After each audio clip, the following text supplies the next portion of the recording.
হযরতে হারিস রাদিয়াল্লাহু তাআলা আনহু বলেন, ওগো নবীজি, কিয়ামতের ভয়াবহ দৃশ্যের কথা আপনি আলোচনা করলেন। ওগো নবীজি, কবরের কথা আলোচনা করেন, জান্নাত জাহান্নামের কথা আলোচনা করেন।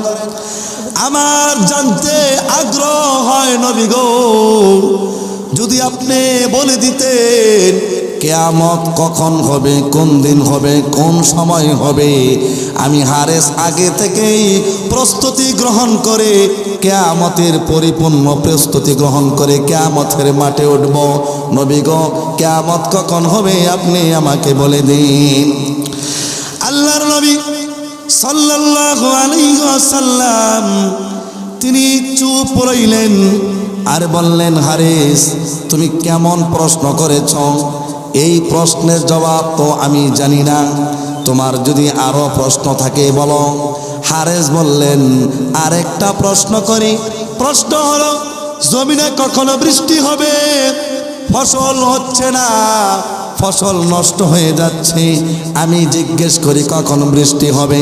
তখন হারিস রাদিয়াল্লাহু তাআলা আনহু বললেন, নবী গো, কখন বৃষ্টি হবে এই কথাটা বলে দিলে আমার বড় উপকার হতো। নবীজি চুপ রইলেন, আবার বললেন, হারিস, কেমন প্রশ্ন করলে হারিস? এই প্রশ্নের জবাব তো আমি রাসূল জানি না, তোমার আরো প্রশ্ন থাকলে বলো। গ্রাম্য সাহাবী অনেক দিন পরে চান্স পেয়েছে, গ্রাম থেকে রাসূলের দরবারে যেতে পারে না। চান্স যখন পেয়ে গেলাম, আমার প্রশ্নগুলো আমি উত্থাপন করি।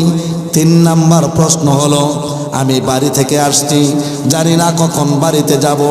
আমার স্ত্রীকে গর্ভ অবস্থায় রেখে আসছি, হয়তোবা সন্তান দুনিয়ায় আগমন করবে। আমার কোন সন্তান হবে, ছেলে না মেয়ে, এটা আপনি বলে দিলে আমি আনন্দিত হব।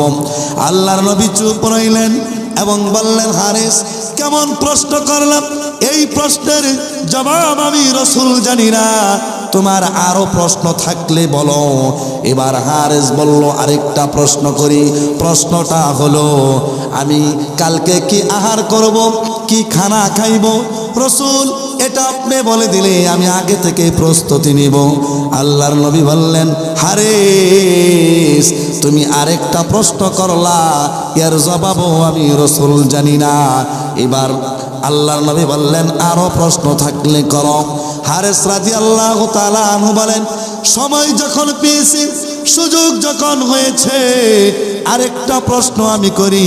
ইয়া রাসূলুল্লাহ, ইয়া হাবিবাল্লাহ, আমি দুনিয়ায় জন্মগ্রহণ করেছি, কোন ঘরে আমার জন্ম হয়েছে, কোন জায়গায় হয়েছে?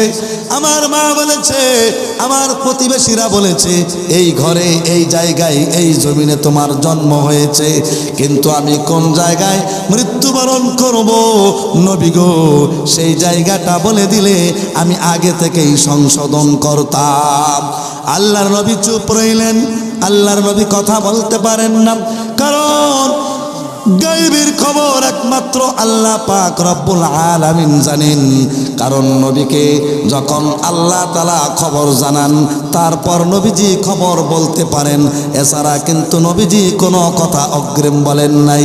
মোহাম্মদ হার গাজনা গুফতা তানা গুফতা জিবরাইল, জিবরাইল হার গাজনা গুফতা তানা গুফতা রব্বে জলিল। যখন আল্লাহ তাআলা জিব্রাইলকে সংবাদ দেয়, জিব্রাইল নবীজিকে দেয়, যখন নবীজি জিব্রাইলকে দেয়, জিব্রাইল আল্লাহকে সংবাদ জানায়। এইভাবে তাদের ভিতরে কথোপকথন হয়। নবীজি চুপ রইলেন। কোন ফয়সালা হয়, মালিক কোন ফয়সালা দেয়, এমন মুহূর্তে হযরতে জিব্রাইল আলাইহিস সালাম সূরা লুকমানের 34 নম্বর আয়াত নিয়ে উপস্থিত। জিব্রাইল আলাইহিস সালাম সূরা লুকমানের 34 নম্বরের তরজমা শোনায়, ইন্নাল্লাহা ইনদাহু ইলমুস সাআহ। নবীজিকে শোনাই দিলেন, নিশ্চয়ই কিয়ামতের জ্ঞান একমাত্র আল্লাহর নিকট। কখন কিয়ামত হবে কোন সময় হবে, কোন তারিখে হবে, এই জ্ঞানটা একমাত্র আল্লাহ পাক রব্বুল আমিনের কাছে, দুনিয়ার কারো কাছে নাই। কোন নবী রাসূল জানে না। বাবা আদম থেকে নিয়া আমার নবী পর্যন্ত, কিয়ামত পর্যন্ত যত মানুষ আগমন করবে, কিয়ামত কখন হবে, কোন সময় হবে, কোন টাইমে হবে, এটা কোনো মানুষ বলতে পারবে না। বর্তমান মোবাইলে কিছু মানুষ মোবাইলের ভিতরে মিথ্যা একটি নাটক সাজায়, অমুক দিন কিয়ামত হবে, আর কয়েকদিন পরে কিয়ামত হবে এটা বলে। এটা বলা ঠিক নয়, কারণ কিয়ামতের জ্ঞান একমাত্র আল্লাহ পাক রব্বুল আলামিনের কাছে। ওয়ায়ুনাজ্জিলুল গায়স, কখন বৃষ্টি হবে, কোন সময় বৃষ্টি হবে, কোন জমিনে বৃষ্টি হবে, কোন এলাকায় বৃষ্টি হবে, এটা আল্লাহ পাক রব্বুল আলামিনের হুকুমেই হয়। এটা দুনিয়ার কোনো মানুষ বলতে পারবে না। আল্লাহ পাক রব্বুল আলামিন আমার নবীকে শুনায় দিলেন। রাসূল সাল্লাল্লাহু আলাইহি ওয়াসাল্লাম সাহাবাদের মধ্যে আলোচনা করতেছেন, ঠিক সেই মুহূর্তে হযরতে হারেস রাদিয়াল্লাহু তাআলা আনহু যেই প্রশ্নগুলো করেছেন, সেই প্রশ্নের জবাবগুলো আল্লাহ রাসূল হারেস রাদিয়াল্লাহু তাআলা আনহুকে দিচ্ছেন। ওয়ায়ালামু মা ফিল আরহাম, এবং মায়ের গর্ভে রাহামের ভিতরে কি সন্তান হবে, সন্তানটা ছেলে হবে না সন্তানটা মেয়ে হবে, এটা কেউ বলতে পারবে না। এখন আপনারা বলতে পারেন, আলতাস্ন করলে তো বোঝা যায় সন্তানটা ছেলে না মেয়ে। এখন আরো বিভিন্নভাবে আবিষ্কার হচ্ছে সন্তানটা কালো না সুন্দর, এটাও মায়ের গর্ভের ভিতরে বোঝা যায়। কিন্তু আমি তাদেরকে বলি, প্রথম 40 দিন বোঝার কোনো শক্তি আছে? দ্বিতীয় 40 দিন বোঝার কোনো শক্তি আছে?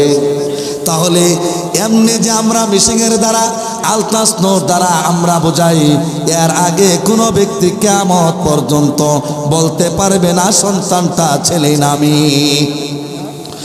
ওয়ামা তাদরি নাফসুম মাযা তাকসিবু গাদা, এবং মানুষ আগামীকাল কি আহার করবি, আগামীকাল কি খাইবে, এই সম্পর্কেও কেউ জানে না। আমি একটু পরে কি খাইবো এটাও কিন্তু আমি জানি না।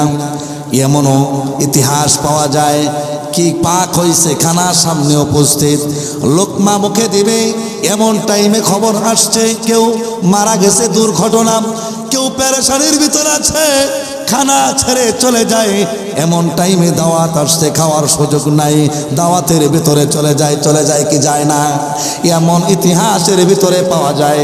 তাহলে আমি কখন কি খাবো এটা পৃথিবীর কোনো মাখলুকা জানতে পারবে না। জানেন কি? আল্লাহ জানেন কে?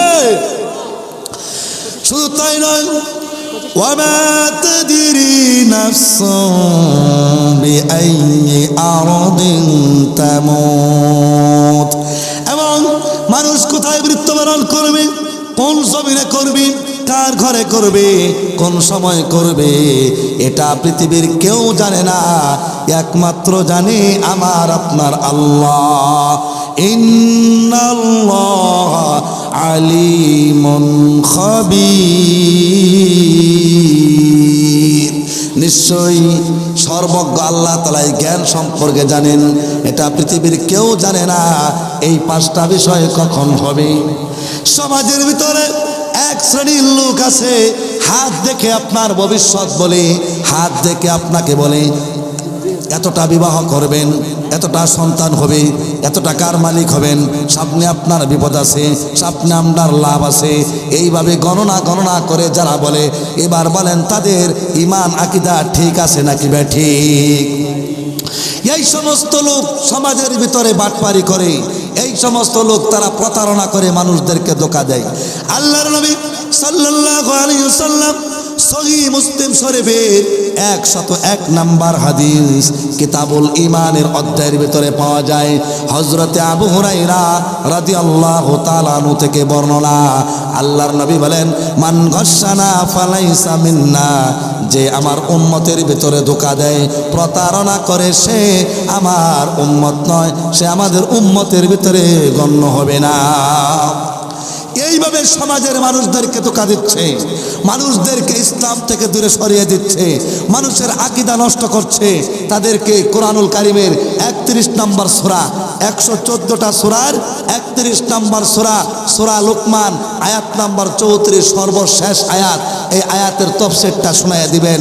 আজ সমাজে নয়, বাড়ি বাড়িতে এক শ্রেণীর লোক আছে, হাত দেখে আপনার আমার ভবিষ্যৎ বলে। এটা যারা বিশ্বাস করবে তাদেরও ঈমান নষ্ট হবে, যারা এই কাজ করতেছে তাদেরও ঈমান নষ্ট হবে।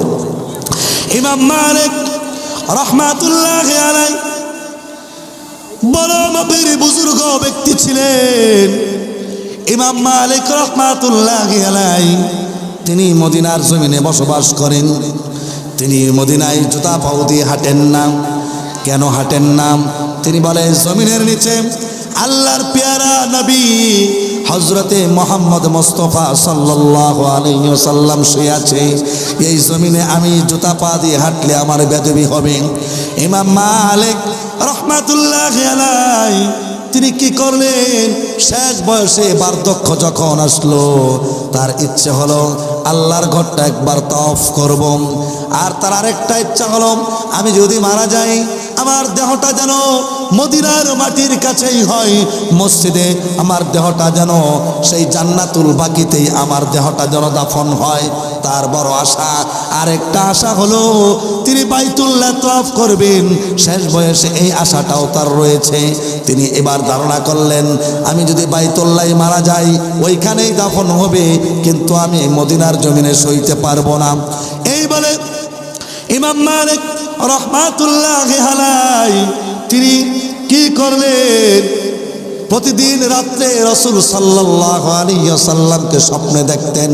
তিনি বললেন, আজকে রাত্রে যখন নবীজির সঙ্গে আমার দিদার লাভ হবে, তখন আমি বলবো আমার কয়দিন হায়াত আছে। এই বলে রাত্রিবেলা তিনি ঘুমাইলেন। স্বপ্নের ঘরে দেখলেন রাসূল সাল্লাল্লাহু আলাইহি ওয়াসাল্লামের সাথে সাক্ষাৎ। এবার নবীকে বললেন, ওগো নবীজি, আমি বাইতুল্লাহ সফর করব, আল্লাহর ঘরটা তওয়াফ করব। আমি আপনার কাছে একটি আরজি জানাই, জানি না কয়দিন আমি দুনিয়ায় বাঁচবো। আমার এই খবরটা যদি আপনি বলে দেন, তাহলে আমি যদি হায়াত বেশি পাই বাইতুল্লাহ তওয়াফ করব, আর হায়াত কম পাইলে বাইতুল্লাহ যাব না, মদিনায় আমি বসবাস করব। আল্লাহর নবী এইভাবে 5টা আঙ্গুল দেখাইলেন, স্বপ্ন ভেঙে গেল। ইমাম মালিক রাহমাতুল্লাহি আলাইহি তিনি ধারণা করলেন 5 আঙ্গুলের দ্বারা কি বোঝাইলো? হয়তোবা আমার হায়াত 5 দিন, না না, হয়তোবা 5 সপ্তাহ, এটাও হতে পারে না, হয়তোবা 5 মাস, এটাও হইতে পারে না, মনে হয় 5 বছর, এটাও ধারণা করতে পারতেছে না। এবার হযরতে ইমাম মালিক কি করলেন? তার শাগরিদ খাদিমকে বললেন, যাও ইবনে সিরিন রাহমাতুল্লাহি আলাইহি সেই জামানায় যে সব স্বপ্নের তদবির সবচেয়ে ভালো দিত, ইবনে সিরিন রাহমাতুল্লাহি আলাইহির নিকট যখন তার শাগরিদকে পাঠাইলেন, এবার শাগরিদ বলতেছে সালাম দিলেন আর বলল, মালিক রাহমাতুল্লাহি আলাইহি বলেন, আমার নামটা বলবা না? তিনি গিয়া বললেন, এই জমিনের উপরে এলাকার ভিতরে একজন লোক একটা স্বপ্ন দেখছে। যেই স্বপ্নটা হলো যে তিনি আল্লাহর নবীর সঙ্গে কথোপকথন হয়েছে, তার হায়াতটা কতদিন। আল্লাহর নবী 5 আঙ্গুল দেখাইলেন। তাহলে স্বপ্নের তদবিরটা আপনি বলে দিন। আল্লাহর তখন ওই সময় ইবনে সিরিন রাহমাতুল্লাহি আলাইহি বললেন, এই স্বপ্নটা কে দেখেছে তার নাম বলতে হবে, না হয় বলবো না। বলে নাম বলতে নিষেধ করেছে। বলে এই স্বপ্নই জামানায় ইমাম মালিক দেখতে পারে, এছাড়া কেউ দেখতে পারবে না, তুমি যাও নাম নিয়ে আসো। আবার তিনি গেলেন, নাম নিয়ে আসলেন। নাম নিয়ে আসার পর বললেন, ইমাম মালিক দেখছে। বলে আমিও ধারণা করেছি মালিক ছাড়া এই স্বপ্ন কেউ দেখতে পারে না। তুমি ইমাম মালিককে বলবে, এর তর্জমা হলো 5 দিন নয়, 5 সপ্তাহ নয়, 5 বছর নয়, কতদিন বাঁচবে এই 5টা গায়েব সম্পর্কে কেউ জানতে পারে না। আল্লাহর নবীরও এই 5টি সম্পর্কে জ্ঞান আল্লাহ তাআলা দেন নাই। কিয়ামত পর্যন্ত কেউ এই 5টা জ্ঞান সম্পর্কে তাদের ধারণা হবে না। আজকে আমাদের সমাজের ভিতরে এক শ্রেণীর লোক, তারা অগ্রিম বলে ভবিষ্যৎ বলে দিচ্ছে, আমরা সেদিকেই দৌড়াই। এটা কোশ্চেন কালেও ঠিক নয়, ঈমান আকীদা নষ্ট হয়ে যাবে। হযরতে সুলাইমান আলাইহিস সালাম তার মজলিসের ভিতরে একজন লোক বসে আছেন, তার মজলিসের ভিতরে হিন্দুস্তানের একজন লোক বসে আছেন। হযরতে সুলাইমান আলাইহিস সালাম আলোচনা করতেছিলেন। ঠিক সেই মুহূর্তে মালাকুল মাউত সেই দরবারে উপস্থিত হয়ে গেলেন। একবার হযরতে সুলাইমান আলাইহিস সালামের চেহারার দিকে তাকায়, আর যার জানটা কবজ করবে তার বাড়ি হিন্দুস্তানে, তার দিকে তাকায়। এবার সেই লোক বলল, গো পয়গম্বর, এই লোকটাকে চিনি না। এই লোক একবার আপনার চেহারার দিকে তাকায়, আবার আমার চেহারার দিকে তাকায়, ব্যাপারটা তো আমি বুঝলাম না। হযরতে সুলাইমান আলাইহিস সালাম বললেন, এই লোকটা মালাকুল মাউত, তোমার জান কবজ করবে। পরে বলল, তাহলে দেরি কেন? বলে, তোমার জান কবজ করবে হিন্দুস্তানে, এইখানে মালাকুল মাউত জান কবজ করতে পারবে না। তখন তিনি বললেন, বাতাসকে অর্ডার করেন, হুকুম দেন, বাতাস যেন আমাকে হিন্দুস্তানে নিয়ে যায়, আর মালাকুল মাউত আমার জানটা নিয়ে উপরে চলে যায়। তাহলে আজরাইল যখন যেখানে আসবে, হ্যাঁ, আমার আপনার যেখানে লেখা সেখানে আমার আপনার জান কবজ হবে। আমরা সমাজে বলি, এই লোকটা ওই জায়গায় গেলে তো সে মরতো না, রোডে না উঠলে মরতো না, ঘরে না গেলে মরতো না। আমরা এটা বলি কি বলি না? এটা আমরা জানি না কে কোথায় মারা যাবে, এটা বলারও কোনো রাস্তা নেই। বনি ইসরাইলের যুগে এক ব্যক্তি হযরতে মুসা আলাইহিস সালাতু ওয়াস সালামকে বললেন, আল্লাহর নবী মুসা, আপনি তো আল্লাহর কাছে গিয়ে বলবেন, ওগো আল্লাহ, আল্লাহর কাছে গিয়ে বলবেন, এক ব্যক্তি আমার সমাজের ভিতরে সে বলতে চাইছে আমার, আমি দুনিয়াতে কতদিন বাঁচবো, এই খবরটা আপনি জেনে আসবেন। এখানে লম্বা আলোচনা না শর্ট করলাম। তখন আল্লাহর নবী মুসা আলাইহিস সালাম গিয়া আল্লাহর কাছে কথোপকথনের পর বলল, এক ব্যক্তি আরজ করেছে সে দুনিয়াতে আর কয়দিন বাঁচবে। আল্লাহ তাআলা বললেন, তুমি গিয়া বলবা ওই ব্যক্তি 1 সপ্তাহ তার হায়াত আছে, 1 সপ্তাহ পরেই সে মৃত্যুবরণ করবে। যখন আল্লাহর নবী মুসা ওই লোকের কাছে সংবাদ শোনায়, তখন লোকটা সংবাদ পায়া হাউমা করে চিৎকার করে বাড়ি থেকে বের হয়ে যায়, রাস্তায় রাস্তায় কান্নাকাটি করে, এমন করে খেতে খামারে কান্নাকাটি করে, বিভিন্ন জায়গায় ঘুরে ফিরে কান্নাকাটি করে, খাওয়া ছেড়ে দেয়, ঘুম ছেড়ে দেয়, পেরেশান আর পেরেশান। 1 সপ্তাহ দুনিয়ার জমিনে জীবিত আছি, জানি না কখন আমি মারা যাই, কখন মালাকুল মউত এসে যায়। 1 সপ্তাহ আছি, 1 সপ্তাহের ভিতরেই আমার জানটা নিয়ে যাবে। এই বলে মানুষ, ওই লোকটা পেরেশান হয়ে গেছে। তাহলে মানুষ যদি জানতো কখন তার মউত হবে, কোন জায়গায় হবে, কোন সময় হবে, মানুষ পেরেশান হয়ে যাইতো এবং নিজেই পাগল হয়ে যাইতো। তাদের ব্রেন মস্তিষ্ক ঠিক থাকতো না, উল্টা পাল্টা পথে চলতে থাকতো। সেই জন্যে মানুষ কখন কোথায় মারা যাবে, কোন জায়গা মারা যাবে, এটা মানুষ বলতে পারবে না। আজ সমাজের ভিতরে এক শ্রেণীর কুলাঙ্গার, এক শ্রেণীর বাটপার লোক, এরা দোকান দিয়ে রাখছে, ঘর সাজাইছে, অগ্রিম ভবিষ্যৎবাণী বলে। যারা ভবিষ্যৎবাণী বলে তাদের চাপায় জুতা দিয়ে বসাইবেন, কথা ঠিক কিনা? শুধু লাঠি দিতে হবে, কারণ এরা মহিলাদেরকে সরল সোজা পেয়ে আজ সমাজের নারীদের এই ঈমান হারা করতেছে, মুসলমান যুবক ভাইদেরকে ঈমান হারা করতেছে, আজ সমাজের ভিতরে ফাটল সৃষ্টি করতেছে। এরা নাকি ভবিষ্যৎ জানে। সূরা লুকমানের 34 নম্বর আয়াতের তরজমা শুনাইবেন। এক লোক তিনি বাড়িতে ঘুরে ঘুরে ভবিষ্যৎ বলে, তো ওই লোককে যখন জোরে থাপ্পড় দিছে, থাপ্পড় দেওয়ার পর বলছে, তুমি ভবিষ্যৎবাণী কিভাবে বলো? এলাকার লোক বলে, এই লোকটাকে কেন মারলা? সে তো আল্লাহওয়ালা, আল্লাহর ওলি, সে তো ভবিষ্যৎবাণী বলতেছে। এই বলে যখন তাকে বলল যে তুমি ধ্বংস হয়ে যাবে, আমার গায়ে হাত উঠাইছ, এবার তারে বলল, তুমি যে এই জায়গায় ভবিষ্যৎবাণী বলতেছ, এই জায়গায় আসতে আমার হাতে থাপ্পড় খাইবা, এটা কি তুমি জানো না? সেই জন্য তাদেরকে ধরবেন আর সোজা লাঠির বাড়ি, কারণ তারা ঈমান নষ্ট করতেছে। তাহলে ভবিষ্যতের জ্ঞান, আপনার আমার উন্নতির জ্ঞান, হ্যাঁ আপনার আমার কোথায় মৃত্যু হবে এই জ্ঞান একমাত্র কার কাছে? আল্লাহর কাছে, পৃথিবীর কারো কাছে নেই।